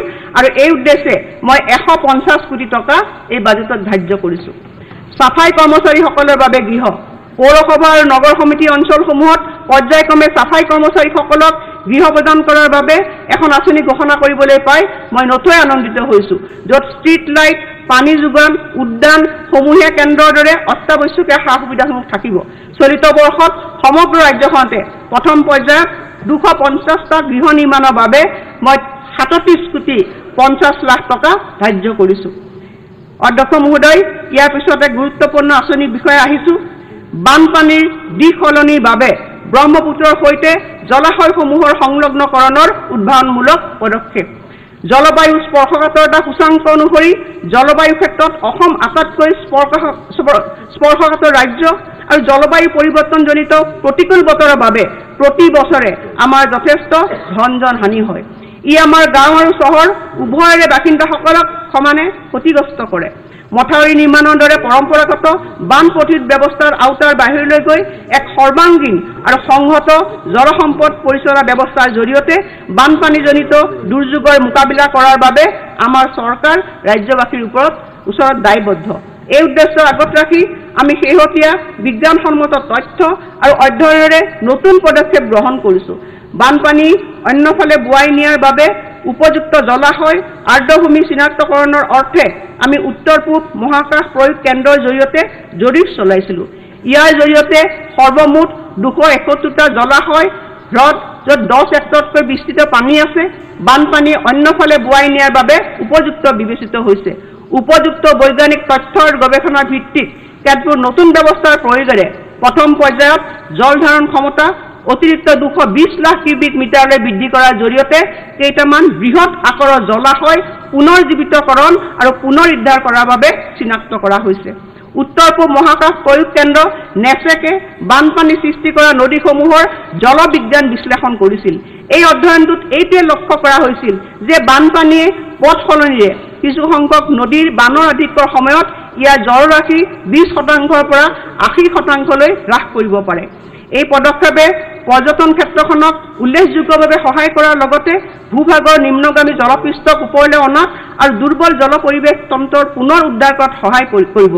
ই এক বহনক্ষম ধৰণেৰে পৰিৱেশ তন্ত্ৰজনিত সেৱাৰ ওপৰত নিৰ্ভৰ কৰা সম্প্ৰদায়সমূহক জীৱিকাৰ ক্ষেত্ৰত উপকৃত কৰিব। মথাউৰি নিৰ্মাণৰ পৰম্পৰাগত ব্যৱস্থাৰ পৰা আঁতৰি জলাশয় আৰু ব্ৰহ্মপুত্ৰৰ বানপানীৰ সংগত ব্যৱস্থাপনাৰ এই নতুন পদ্ধতি বান প্ৰতিৰোধৰ ক্ষেত্ৰত ৰাজ্যখনৰ এক যুগান্তকাৰী পদক্ষেপ। ইয়াৰ বাবে মই প্ৰায় 200 কোটি টকাৰ আবণ্টন দিয়াৰ বাবে প্ৰস্তাৱ কৰিছোঁ। চৰকাৰৰ মথাউৰি নিৰ্মাণ আৰু ব্যৱস্থাপনাৰ জৰিয়তে নিয়মীয়া গুৰুত্বপূৰ্ণ ব্যৱস্থাৰ উপৰি ই হ'ব এক অতিৰিক্ত কাৰ্যপন্থা। বিগত 3টা বছৰত আমি 204 কিলোমিটাৰ নতুন মথাউৰি নিৰ্মাণ 1125 কিলোমিটাৰ বৰ্তমানে থকা মথাউৰিৰ উচ্চতা বৃদ্ধি তথা শক্তিশালীকৰণৰ ব্যৱস্থা কৰিছোঁ। ইয়াৰ উপৰিও আমাৰ চৰকাৰে 1000 কিলোমিটাৰ মথাউৰিক পথ মথাউৰিলৈ ৰূপান্তৰ কৰাৰ ব্যৱস্থা কৰিছে। 520 কোটি টকা ব্যয়েৰে 50টা মথাউৰি নিৰ্মাণ উন্নীতকৰণৰ বাবে ইতিমধ্যে প্ৰশাসনিক অনুমোদন দিয়া হৈছে আৰু চলিত বৰ্ষতে এই প্ৰকল্পসমূহৰ ৰূপায়ণৰ কাম আৰম্ভণি হ'ব। অসম অধ্যক্ষ মহোদয়, ইয়াৰ পিছত মই সেউজ অসমৰ বাবে সেউজ বিকাশ আঁচনিলৈ আহিছোঁ। অমৃত বৃক্ষ আন্দোলন আন্দোলনৰ অধীনত সমগ্ৰ ৰাজ্যখনতে 53বিধ বাণিজ্যিকভাৱে মূল্যৱান প্ৰজাতিৰ 1 কোটিৰো অধিক গছপুলি ৰোপণ কৰা হৈছে। মোবাইল এপৰ জৰিয়তে 48 লাখৰো অধিক নাগৰিকে নিজৰ নাম পঞ্জীয়ন কৰিছিল আৰু 1.12 কোটি গছপুলি ৰোপণ কৰিছিল। এই জনভাগীদাৰীৰ প্ৰচেষ্টাই বৃক্ষৰোপণ সম্পৰ্কীয় 10টা গিনিছ বিশ্ব অভিলেখ কৰিবলৈ সক্ষম হৈছে। এই বছৰত আমি 3 কোটি গছপুলি ৰোপণ কৰিম আৰু এই উদ্দেশ্যে মই 40 কোটি টকা আবণ্টন ৰাখিছোঁ। নৱীকৰণ শক্তি অসম শক্তি উৎপাদন নিগম লিমিটেড আৰু অইল ইণ্ডিয়া লিমিটেডৰ মাজত নামৰূপত 25 মেগাৱাটৰ সৌৰশক্তি প্ৰকল্পকে ধৰি সেউজ শক্তি উৎপাদন প্ৰকল্পৰ বাবে 4091 কোটি টকাৰ এখন বুজাবুজিৰ চুক্তি স্বাক্ষৰ কৰা হৈছে। ৰাজ্যিক ভিত্তিত নৱীকৰণযুক্ত শক্তি প্ৰকল্পৰ বাবে অসম শক্তি বিতৰণ কোম্পানী লিমিটেডে নেইভেলি লিগনাইট কৰ্পোৰেশ্যন ইণ্ডিয়া লিমিটেড আৰু সতলুজ জল বিদ্যুৎ নিগমৰ সৈতে সমন্বয় স্থাপন কৰিছে। 1000 মেগাৱাট সৌৰশক্তি প্ৰকল্প স্থাপনত ভাৰত চৰকাৰে অনুমোদন দিছে আৰু তদুপৰি 120 মেগাৱাট ক্ষমতা সম্পন্ন নামনি কপিলী জলবিদ্যুৎ প্ৰকল্পৰ কাম চলিত বৰ্ষৰ শেষ ভাগত সম্পূৰ্ণ হ'ব। সেউজ পৰিৱেশ অনুকূল অভ্যাসৰ প্ৰতি ৰাজ্যখনৰ অংগীকাৰ প্ৰদৰ্শন কৰি নতুন বৈদ্যুতিক বাহনৰ পঞ্জীয়ন মাচুল ৰেহাই আৰু মটৰ গাড়ী কৰ 2% হ্ৰাস কৰা হৈছে। যান বাহন স্ক্ৰেপেজ নীতিৰ অধীনত 3000 যান বাহন বিজ্ঞানসন্মতভাৱে ভাঙি পেলোৱা হৈছে। অসম ৰাজ্যিক পৰিবহণ নিগমৰ অধীনত আমি গুৱাহাটী মহানগৰীৰ 100খন CNG বাছ আৰু 200খন বৈদ্যুতিক বাছৰ চলাচল আমি আৰম্ভ কৰিছোঁ। 2024-25 বৰ্ষত আমি গুৱাহাটীত আন 100খন বিদ্যুৎ চালিত বাহনৰ চলাচল আৰম্ভ কৰিম, যাতে মহানগৰীৰ ৰাজহুৱা পৰিবহণ ব্যৱস্থা 100% শেষ হোৱাৰ লগতে সম্পূৰ্ণৰূপে জীৱাশ্ম ভিত্তিক ইন্ধনমুক্ত হয়। চৰকাৰী ভৱনৰ বিদ্যুৎ ব্যৱস্থাৰ নিৰীক্ষণ মই এই বছৰ চৰকাৰী ভৱনবোৰৰ কাৰ্বন ফুটপ্ৰিণ্ট কমাবৰ বাবে ভৱনবোৰৰ ব্যৱহাৰ্য শক্তি নিৰীক্ষণ কৰাৰ প্ৰস্তাৱ দিছোঁ। ইয়াৰ বাবে মই 10 কোটি টকাৰ প্ৰস্তাৱ ৰাখিছোঁ। ঘৰৰ ছাদত বাধ্যতামূলক সৌৰশক্তি ৰাজ্যখনৰ সকলো নতুনকৈ নিৰ্মাণ হ'বলগীয়া ব্যক্তিগত আৰু চৰকাৰী ভৱনৰ ছাদত সৌৰশক্তি ব্যৱস্থাৰ সুবিধা বাধ্যতামূলক কৰা হ'ব আৰু আমাৰ চৰকাৰে এই উদ্দেশ্যে চলিত বছৰতে এখন আইন প্ৰণয়ন কৰিব। ইয়াৰ পিছত দশমতে আমি আহিছোঁ চাহ জনজাতি সম্প্ৰদায়ৰ কল্যাণ। আমাৰ ৰাজ্যৰ চাহ শ্ৰমিক সম্প্ৰদায়ৰ উন্নয়নৰ বাবে আমি বিভিন্ন কল্যাণকামী পদক্ষেপ গ্ৰহণ কৰিছোঁ। তাৰ ভিতৰত আছে চৰকাৰী চাকৰিত 3% সংৰক্ষণ, চাহ বাগিচা অঞ্চলৰ গৰ্ভৱতী মহিলাৰ বাবে মজুৰি ক্ষতিপূৰণ আঁচনি, তৃতীয়তে 218খন আদৰ্শ উচ্চ মাধ্যমিক বিদ্যালয় স্থাপন। চতুৰ্থতে হৈছে অধ্যক্ষ মহোদয় মুখ্যমন্ত্ৰী আৱাস যোজনাৰ অধীনত 13,000 আৱাস নিৰ্মাণ। ইয়াৰ পিছত অধ্যক্ষ মহোদয় আছে জল জীৱন অভিযানৰ অধীনত ঘৰে ঘৰে নল যোগে কাৰ্যকৰী পানী যোগান, চাহ বাগিচাৰ পথ উন্নয়ন। তদুপৰি আমাৰ প্ৰতিশ্ৰুতি অনুসৰি এই বৰ্ষত আমি চাহ বাগিচাৰ লাইনত থকা বাগিচা কৰ্মী পৰিয়ালক বকেয়া বিদ্যুৎ মাচুল ৰেহাই প্ৰদান কৰিম আৰু মই ইয়াৰ বাবে বাজেটত 75 কোটি টকা ধাৰ্য কৰিছোঁ।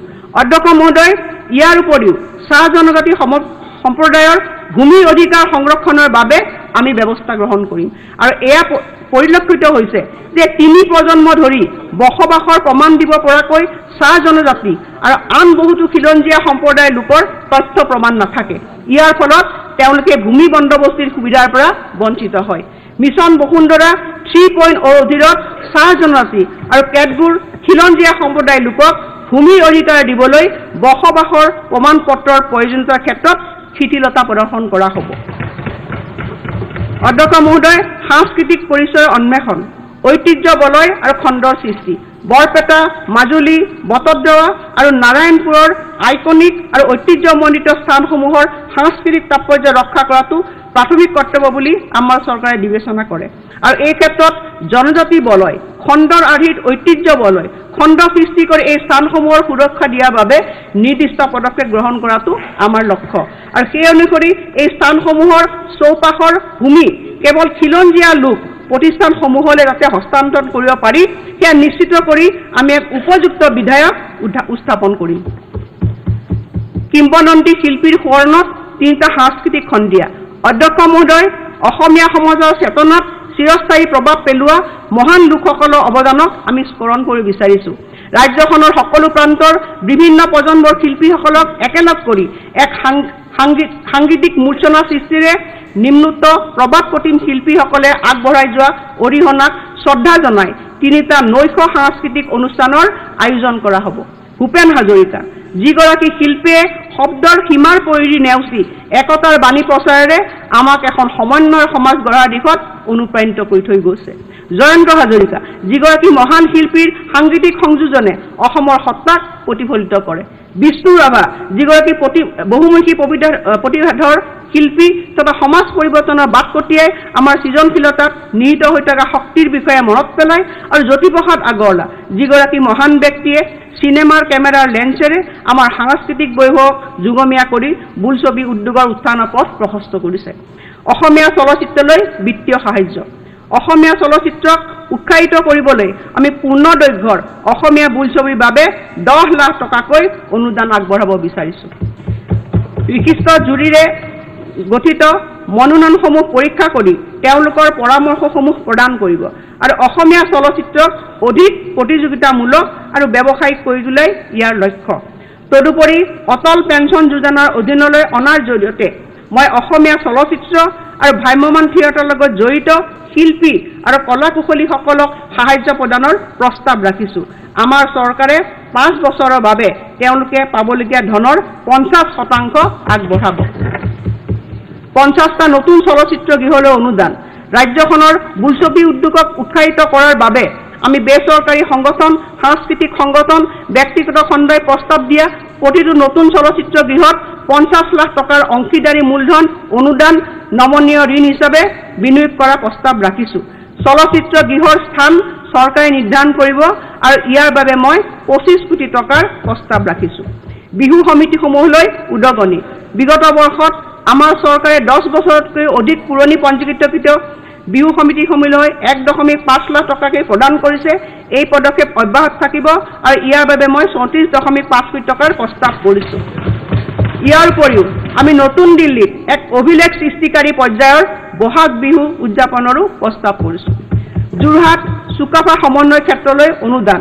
মহাশয়, আহোম ৰাজত্বৰ প্ৰতিষ্ঠাতা চাওলুং চুকাফাৰ প্ৰতি সন্মান জনাই আমাৰ চৰকাৰে যোৰহাটত সৃষ্ট চুকাফা ক্ষেত্ৰক সাংস্কৃতিক আৰু ঐতিহাসিক ক্ষেত্ৰলৈ ৰূপান্তৰৰ বাবে প্ৰতিশ্ৰুতি অনুসাৰে পদক্ষেপ লৈছে আৰু চুকাফা সমন্বয়ৰ ক্ষেত্ৰৰ উন্নয়নৰ বাবে আগন্তুক 3 বছৰৰ সময়ছোৱাত মই 100 কোটি টকা অনুদানৰ প্ৰস্তাৱ ৰাখিছোঁ।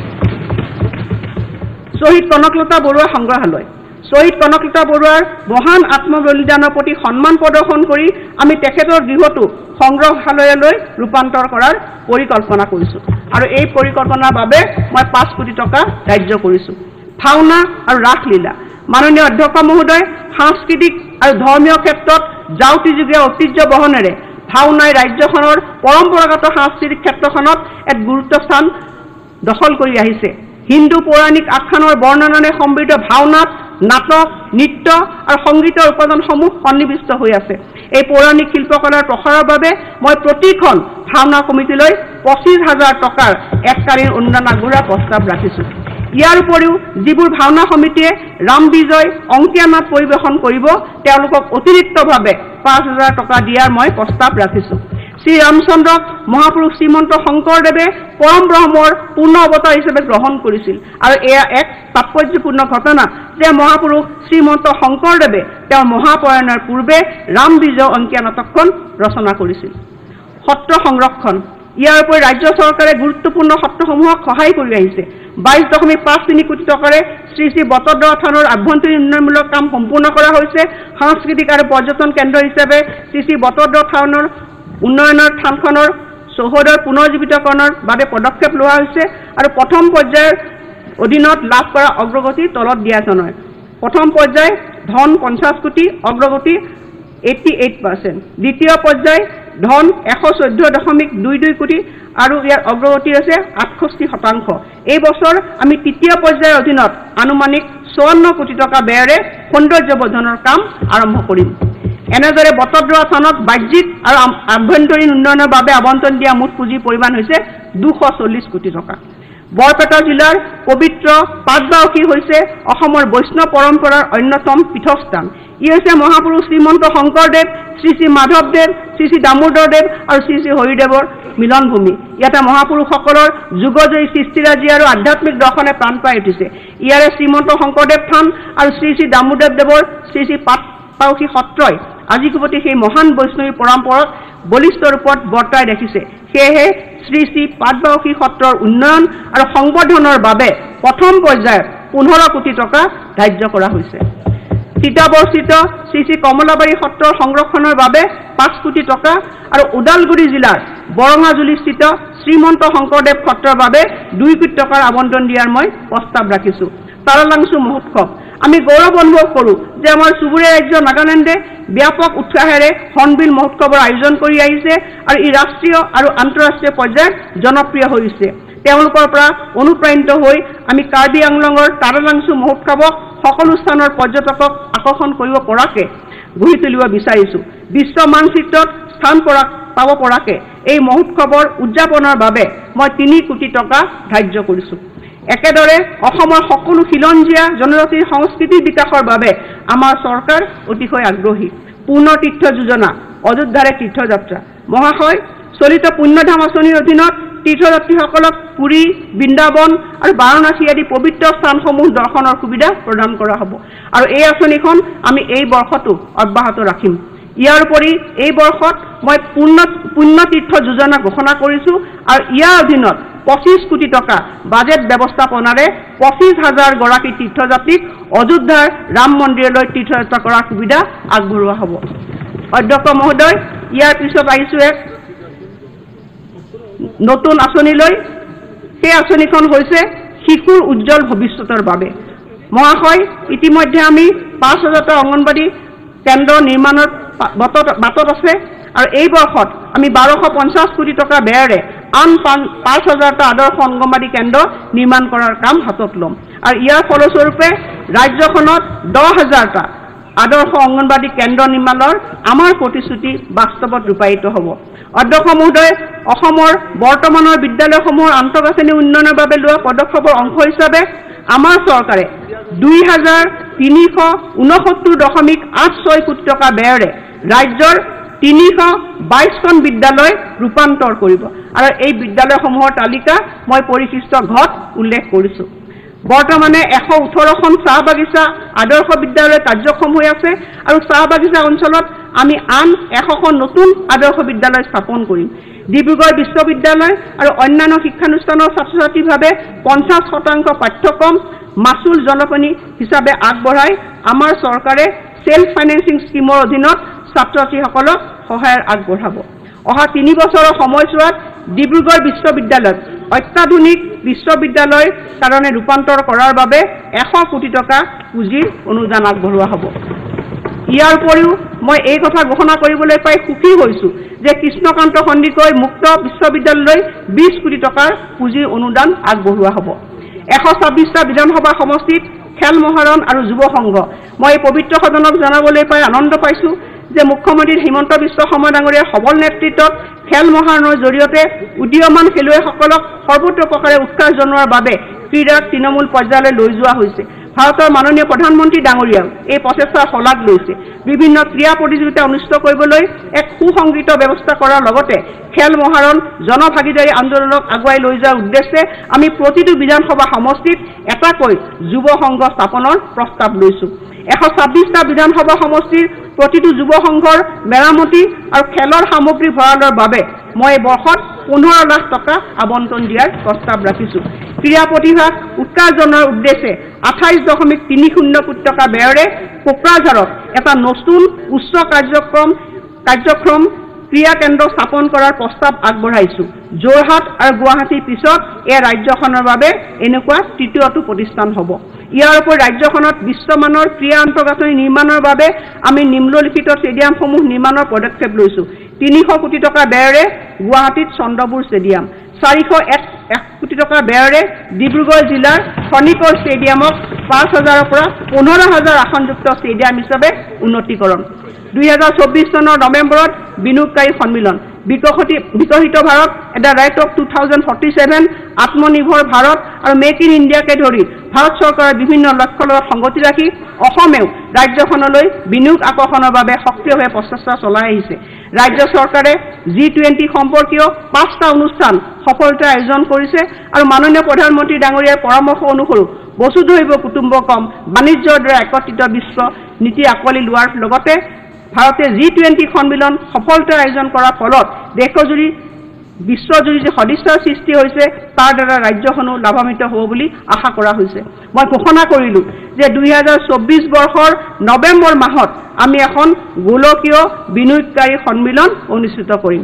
এই সন্মিলনখনত বিশ্ব তথা ভাৰতৰ বৃহৎ ঔদ্যোগিক প্ৰতিষ্ঠানসমূহে অংশগ্ৰহণ কৰিব আৰু ইয়ে অসমক বিনিয়োগ উজ্জীৱিত কৰি তোলাৰ ক্ষেত্ৰত অধিক নিয়োগ সৃষ্টি কৰিব আৰু ইয়াৰ উদ্দেশ্যে মই 25 কোটি টকা আবণ্টন ৰাখিছোঁ।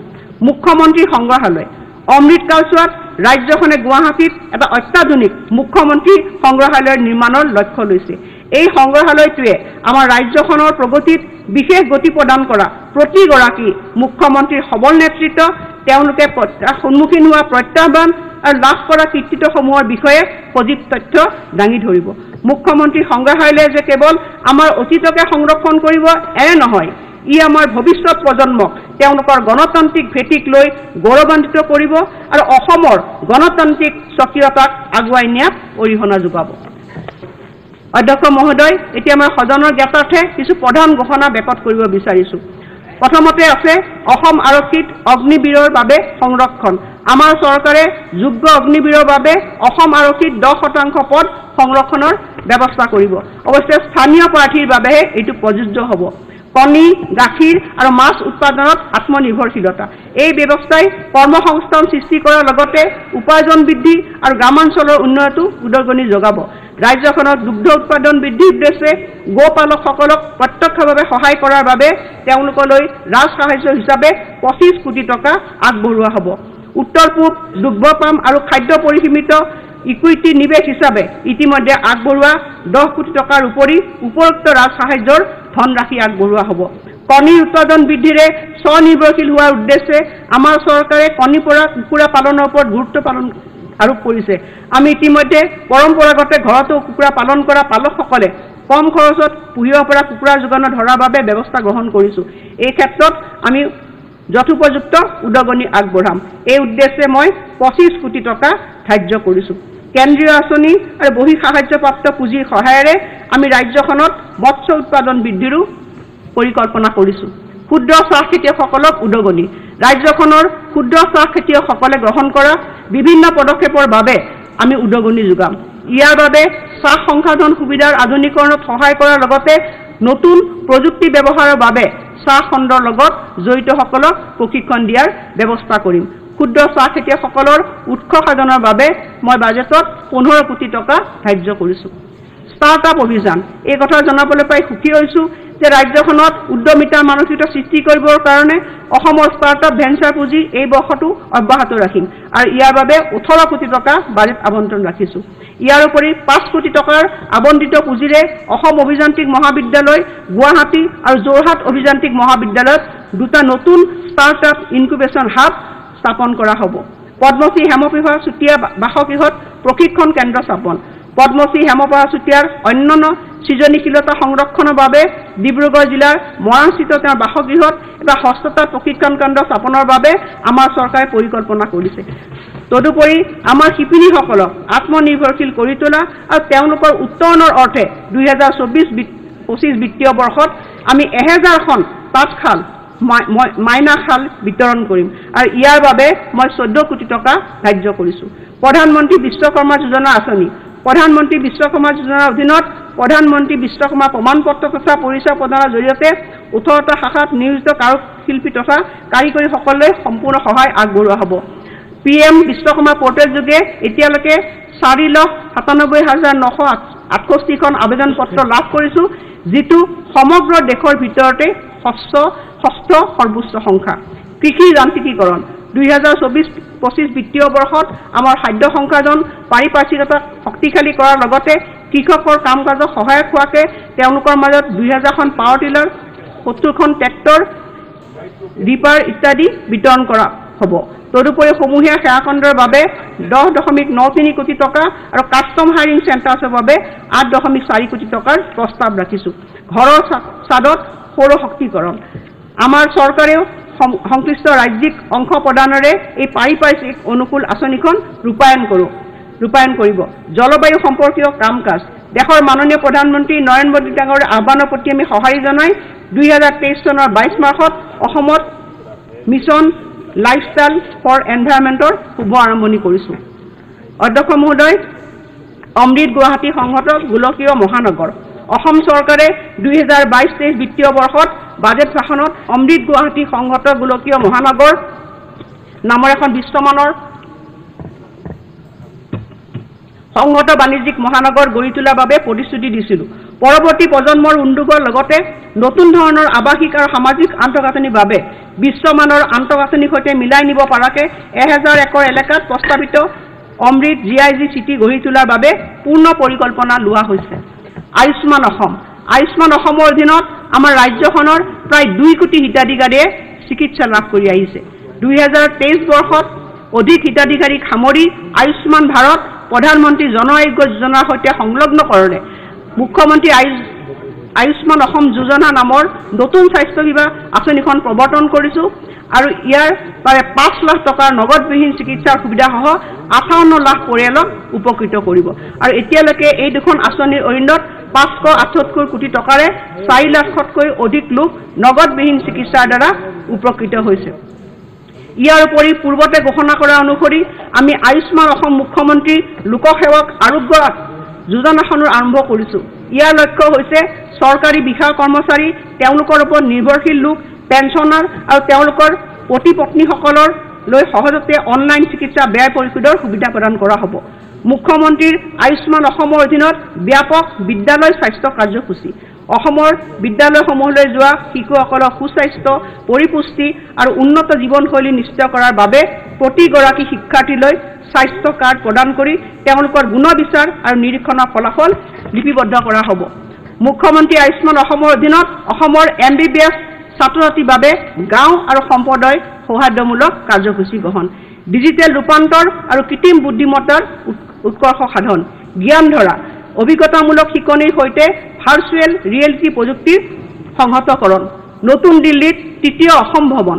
মই এই কথা ঘোষণা কৰিবলৈ পাই সুখী হৈছোঁ যে দিল্লী উন্নয়ন কৰ্তৃপক্ষৰ পৰা নতুন দিল্লীৰ দ্বাৰকাত 4000 বৰ্গ মিটাৰৰ এডোখৰ মাটিৰ আবণ্টন লাভ কৰিছোঁ। নতুন দিল্লীত আমাৰ ৰাজ্যৰ বাবে তৃতীয়টো অসম ভৱন নিৰ্মাণৰ কাম আৰম্ভণি কৰিছোঁ। এই চৌহদত বিবাহ ভৱন, নামঘৰ আদি অন্যান্য ৰাজহুৱা সা সুবিধাও সন্নিৱিষ্ট হ'ব। আমাৰ কৰ্মচাৰীৰ কাষত চৰকাৰ, আপোন ঘৰ আপোন বাহন। অধ্যক্ষ মহোদয়, আপোন ঘৰ আঁচনিৰ অধিকৃত ৫,১৫৭.৪৬ কোটি টকাৰ ঋণৰ যোগান ধৰা হৈছে আৰু ৩৭,৮১১ গৰাকী কৰ্মচাৰী উপকৃত হৈছে। গৃহ ঋণৰ সুদ ৰেহাইৰ বাবে ৪৬৮.৭৬ কোটি টকা প্ৰদানেৰে আমাৰ দায়বদ্ধতা প্ৰতিষ্ঠিত কৰা হৈছে আৰু মই এই বাজেটত ১১০ কোটি টকা ইয়াৰ বাবে ধাৰ্য কৰিছোঁ। যোৱা বৰ্ষৰ বাজেটত দিয়া প্ৰতিশ্ৰুতি অনুসৰি আমাৰ আপোন বাহন আঁচনিখন প্ৰৱৰ্তন কৰিছে আৰু এই আঁচনিখনৰ জৰিয়তে পুৰুষ কৰ্মচাৰীসকল ডিজেল পেট্ৰল চালিত বাহন ক্ৰয়ৰ বাবে 2%, ইলেক্ট্ৰিকেল বাহন ক্ৰয়ৰ বাবে 3% সুদ ৰাজসাহায্য হিচাপে প্ৰদান কৰা হ'ব। বিভিন্ন সংস্থাৰ কৰ্মচাৰীক সহায়, এককালীন সাহায্য, অসম ৰাজ্যিক গ্ৰামীণ জীৱিকা অভিযান, সৰ্বশিক্ষা অভিযান, ৰাষ্ট্ৰীয় স্বাস্থ্য অভিযান আদিৰ দৰে সংস্থাবোৰে চৰকাৰৰ অগ্ৰাধিকাৰপ্ৰাপ্ত খণ্ডৰ কাম কাজত সম্পাদনত গুৰুত্বপূৰ্ণ ভূমিকা পালন কৰে। এই সংস্থাসমূহৰ দুৰ্ভাগ্যজনকভাৱে মৃত্যু হোৱা কৰ্মচাৰীলৈ এককালীন সাহায্য এছ গ্ৰেচিয়া হিচাপে আগবঢ়োৱা ধনৰ পৰিমাণ ৫ লাখ টকাৰ পৰা ৭.৫ লাখ টকা বৃদ্ধিৰ মই প্ৰস্তাৱ ৰাখিছোঁ। জীৱিকা সখী এক্সপ্ৰেছ 19 গৰাকী জীৱিকা সখীৰ ভিতৰত 10,910 গৰাকীয়ে স্কুটি লাভ কৰিছে। ইয়াৰ উদ্দেশ্য হৈছে মহিলাসকলৰ মাজত বিত্তীয় সবলীকৰণৰ বাৰ্তা প্ৰেৰণ কৰি ৰাইজৰ লগত তেওঁলোকে সুসম্পৰ্ক গঢ়ি তোলা। এই বৰ্ষত আমি বাকী থকা জীৱিকা সখীসকলকো স্কুটি প্ৰদান কৰিম আৰু এই আঁচনিৰ বাবে মই 52 কোটি টকা আবণ্টন দিছোঁ। বনাঞ্চলত সেৱা আগবঢ়োৱা অবৈতনিক গাঁও প্ৰধানসমূহলৈ মাহেকীয়া পাৰিতোষিক। অসম নাগালেণ্ড সীমান্ত, অসম অৰুণাচল সীমান্ত আদি ৰাজ্যখনৰ সীমান্তমূৰীয়া বনাঞ্চলত সেৱা আগবঢ়োৱা গাঁও প্ৰধানসকলক তেওঁলোকৰ সেৱাৰ স্বীকৃতি হিচাপে তেওঁলোকলৈ মাহেকীয়া পাৰিতোষিক প্ৰদানৰ অৰ্থে আমি কিছু পুঁজি আছুতীয়াকৈ ৰাখিছোঁ। এই সন্দৰ্ভত 6 কোটি টকা ধাৰ্য কৰা হৈছে। অধ্যক্ষ মহোদয়, ইয়াৰ পাছত মই পাৰ্ট 2লৈকে আহিছোঁ। অধ্যক্ষ মহোদয়, মই পাৰ্ট 2 পেজ নম্বৰ 88লৈ আহিছোঁ। অধ্যক্ষ মহোদয়, এই কথা জনাবলৈ পাই মই গৌৰৱ অনুভৱ কৰিছোঁ যে বিগত 3 বছৰত চৰকাৰৰ ৰাজহ সংগ্ৰহ যথেষ্ট পৰিমাণে বৃদ্ধি পাইছে। এই পবিত্ৰ সদনক জনাবলৈ পাই অতিশয় আনন্দিত হৈছোঁ যে 2021-22 বৰ্ষৰ তুলনাত 2022-23 বৰ্ষত ৰাজ্যখনৰ নিজস্ব ৰাজহ 30.7% বৃদ্ধি পাইছে। এই বৃদ্ধিৰ হাৰ অভূতপূৰ্ব আৰু বিভিন্ন ৰাজহ সংগ্ৰহকাৰী বিভাগত গ্ৰহণ কৰা বিভিন্ন ধৰণৰ সংস্কাৰমূলক পদক্ষেপৰ বাবে এয়া সম্ভৱ হৈছে। এই যাত্ৰাৰ প্ৰতিটো পৰ্যায়ত আমাৰ মাননীয় মুখ্যমন্ত্ৰী ডাঙৰীয়াৰ দিগদৰ্শন আৰু সবল নেতৃত্ব এক নিদৰ্শন স্বৰূপ। কৰ আৰোপণ, আবকাৰী, বন, ভূমি, ৰাজহ, পৰিবহণ ইত্যাদি সকলো ক্ষেত্ৰতে এই ৰাজহ বৃদ্ধি প্ৰতিফলিত হৈছে। এই সফলতাসমূহৰ লগতে অনাগত বৰ্ষৰ বাবে আমি প্ৰস্তাৱ কৰা পদক্ষেপসমূহ এই ক্ষেত্ৰত উল্লেখনীয়। বাণিজ্যিক কৰ 2022-23 বিত্তীয় বৰ্ষত বিত্ত বিভাগৰ অধীনত 19,715 কোটি টকা সংগ্ৰহ হৈছে। এয়া পূৰ্বৰ তুলনাত 21% অধিক। GST সংগ্ৰহৰ হাৰ দেশৰ কেইখনমান ৰাজ্যৰ ভিতৰত অসম অন্যতম। 2024 চনৰ 31 জানুৱাৰীলৈ সংগৃহীত GST আৰু অনা GST পৰিমাণ 18,474 কোটি টকা। এই পৰিমাণ 2022-23 বিত্তীয় বৰ্ষৰ একে সময়ছোৱাত সংগ্ৰহীত 16,240 কোটি টকাতকৈ 14% অধিক। অনাগত বৰ্ষত এই বৃদ্ধিৰ হাৰ 16%লৈ উন্নীত কৰাৰ প্ৰচেষ্টা গ্ৰহণ কৰিম। কৰ ফাঁকি ৰোধ কৰিবৰ কাৰণে IIT হায়দৰাবাদৰ সহযোগিতাত কৰ আয়ুক্তালয়ৰ তথ্য বিশ্লেষণ সামৰ্থ্য বৃদ্ধি কৰাৰ প্ৰচেষ্টা অব্যাহত আছে। চাহ উদ্যোগক সকাহ দিবলৈ উদ্যোগটোলৈ আগবঢ়োৱা আয়কৰ ৰেহাইৰ সুবিধা 3 বছৰলৈ বৃদ্ধি কৰা হৈছে। অতিৰিক্তভাৱে নৱীকৰণৰ বিদ্যুৎ উৎপাদনকাৰী উদ্যোগৰ বাবে বিদ্যুৎ মাচুল ৰেহাই সুবিধা 3 বছৰৰ বাবে 2025-26 বিত্তীয় বৰ্ষলৈ বৃদ্ধি কৰা হৈছে। এই ৰেহাই সুবিধাসমূহৰ কোনো সলনি নকৰাকৈ 2025-26 বৰ্ষলৈ অব্যাহত থাকিব বুলি মই ঘোষণা কৰিলোঁ। আবকাৰী বিভিন্ন সংস্কাৰ আৰু বিধি ব্যৱস্থাৰ কাৰ্যকৰী ৰূপায়ণৰ ফলস্বৰূপে 2022-23 বৰ্ষত আবকাৰী বিভাগে 2,527 কোটি টকাৰ উল্লেখযোগ্য পৰিমাণৰ ৰাজহ সংগ্ৰহ কৰিবলৈ সক্ষম হৈছে। বিগত বৰ্ষটোত লাভ কৰা এক উল্লেখযোগ্য সফলতা হ'ল বিভিন্ন বেআইনী কাৰ্যকলাপৰ বিৰুদ্ধে বিভাগটোৱে চলোৱা অভিযান। ইয়াৰ ফলশ্ৰুতিত অবৈধ সুৰা সংক্ৰান্ত 13,000তকৈ অধিক গোচৰ ৰুজু কৰা হৈছে আৰু 3,000জন লোক গ্ৰেপ্তাৰ হৈছে। অনুজ্ঞাপত্ৰধাৰী বাছনিৰ ক্ষেত্ৰত স্বচ্ছতা নিশ্চিত কৰা আৰু যোগান শৃংখলৰ বিভিন্ন সুৰুঙা নিৰীক্ষণ কৰাৰ বাবে ট্ৰেক এণ্ড ট্ৰেচ পদ্ধতি ৰূপায়ণ কৰিবলৈ আমাৰ চৰকাৰ প্ৰতিশ্ৰুতিবদ্ধ। খনি আৰু খনিজ সম্পদ বিভাগ 2023-24 বৰ্ষৰ সময়ছোৱাত উল্লেখযোগ্য সফলতা লাভ কৰি খনি আৰু খনিজ বিভাগে 2024 বৰ্ষৰ 23 জানুৱাৰীলৈ 3000 কোটি টকাৰ ৰয়েলটি সংগ্ৰহ কৰে আৰু 22-23 বিত্তীয় বৰ্ষত বিভাগটোৱে 4119 কোটি টকা সংগ্ৰহ কৰিবলৈ সক্ষম হৈছে আৰু উল্লেখযোগ্যভাৱে বিগত বৰ্ষটোৰ তুলনাত এই বৃদ্ধিৰ হাৰ 74% অধিক। এয়া পৰিলক্ষিত হৈছে কৰ পৰিশোধ কৰাত গাফিলতি কৰা সংস্থা ব্যক্তিৰ পৰা বকেয়া কৰ সংগ্ৰহ কৰাৰ বাবে সুৰুঙাহীন ব্যৱস্থা নাই। অধ্যক্ষ মহোদয়, ৰাজহ আৰু দুৰ্যোগ ব্যৱস্থাপনা বিভাগ বিভিন্ন ব্যৱস্থা গ্ৰহণ কৰাৰ ফলস্বৰূপে বিগত কেইটামান বৰ্ষত পঞ্জীয়ন মাচুল, মোহৰ শুল্ক, ভূমি ৰাজহৰ পৰা সংগৃহীত ৰাজহৰ পৰিমাণ উল্লেখযোগ্যভাৱে বৃদ্ধি পাইছে। বিভাগৰ ৰাজহ সংগ্ৰহ 2021-22 বিত্তীয় বৰ্ষত 624.34 কোটি টকাৰ পৰা 22-23 বৰ্ষত 1800 কোটি টকালৈ 800.72 কোটি টকালৈ বৃদ্ধি আৰু 23-24 বিত্তীয় বৰ্ষৰ 31 জানুৱাৰীলৈ 895 কোটি টকালৈ বৃদ্ধি পাইছে। মিছন বসুন্ধৰা 2.0 ফলস্বৰূপে 2.29 লাখতকৈ অধিক আবেদনকাৰীক ডিজিটেল ব্যৱস্থাৰে ভূমিৰ অধিকাৰ প্ৰদান কৰা হৈছে।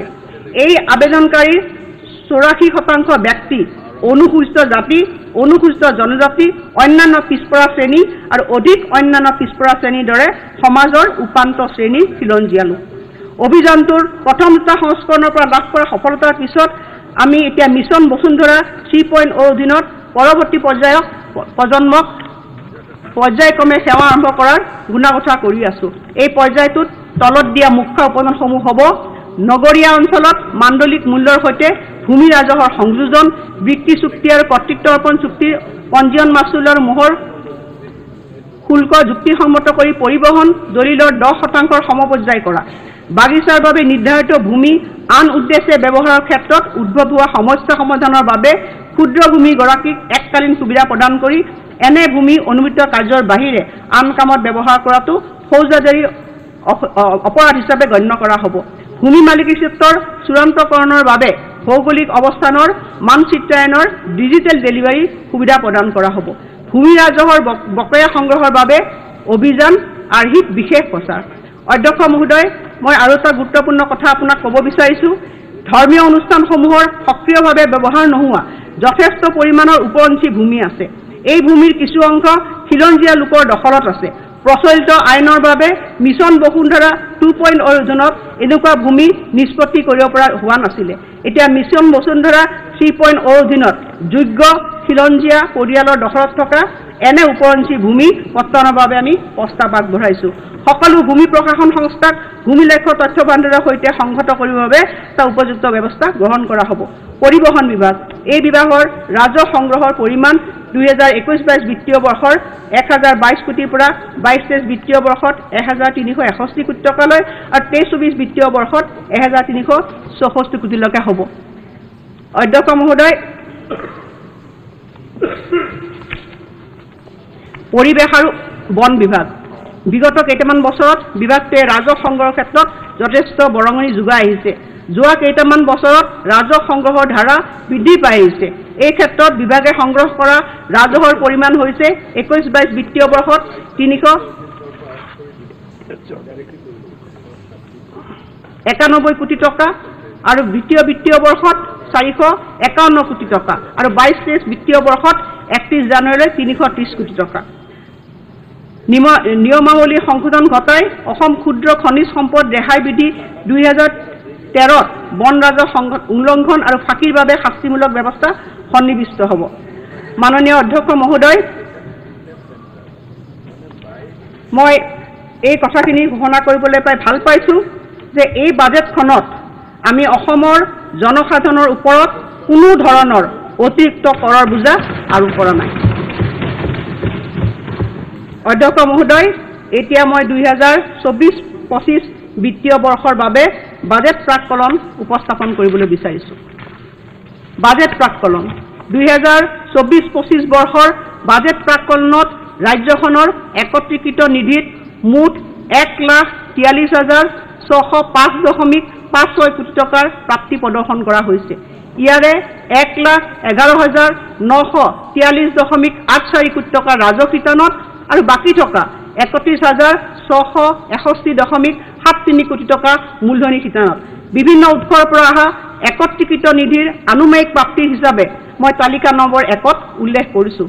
ৰাজহুৱা শিতানৰ 1,46,550.08 কোটি টকা আৰু উপনিমিত্ত কণ্টিজেন্সি পুঁজিৰ অধীনত 2,000 কোটি টকা যোগ হোৱাৰ বিপৰীতে সৰ্বমুঠ আদায়ৰ পৰিমাণ হ'ব 2,90,155.65 কোটি টকা।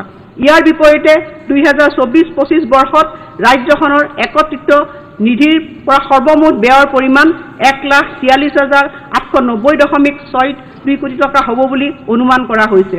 ইয়াৰে ৰাজহ শিতানত 1,10,091.86 কোটি টকা আৰু মূলধনী শিতানত 33,798.76 কোটি টকা।